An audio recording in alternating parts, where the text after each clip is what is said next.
కొండగట్టులో భక్తులకు సరైన సౌకర్యాలు కల్పించడంలో ప్రభుత్వం విఫలమైందంటూ భక్తులు ఆగ్రహం వ్యక్తం చేస్తున్నారు. గంటల తరబడి క్యూ లైన్లలో నిలబడి ఉన్న లడ్డూ ప్రసాదం అందుబాటులో లేకపోవడంతో భక్తులు ఇబ్బందులు పడుతున్నారు. ప్రసాదం కోసం పలుమార్లు అడిగినా ఆలయ సిబ్బంది దురుసుగా ప్రవర్తిస్తున్నారని భక్తులు ఆరోపిస్తున్నారు. టికెట్లు తీసుకున్నప్పటికీ గంటల పాటు వేచి ఉండాల్సి రావడంతో తీవ్ర అసంతృప్తి వ్యక్తమవుతుంది. భక్తుల సంఖ్య రోజురోజుకు పెరుగుతున్న నేపథ్యంలో సరిపడా సౌకర్యాలు కల్పించడంలో అధికారులు నిర్లక్ష్యం వహిస్తున్నారని ఆరోపణలు వినిపిస్తున్నాయి. వెంటనే తగిన చర్యలు తీసుకొని ప్రసాదం, క్యూ నిర్వహణ, భక్తుల సౌకర్యాలను మెరుగుపరచాలని భక్తులు డిమాండ్ చేస్తున్నారు.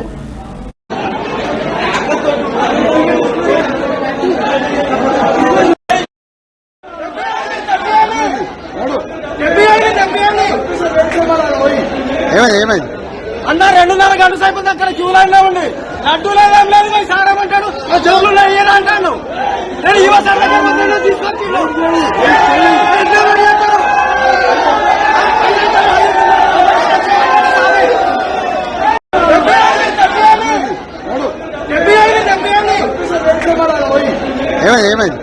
అన్న 2.5 గంటల సేపు అక్కడ క్యూ లైన్ లో ఉండి లడ్డూ లేదు సారమంటాడు జోబులు అంటాను.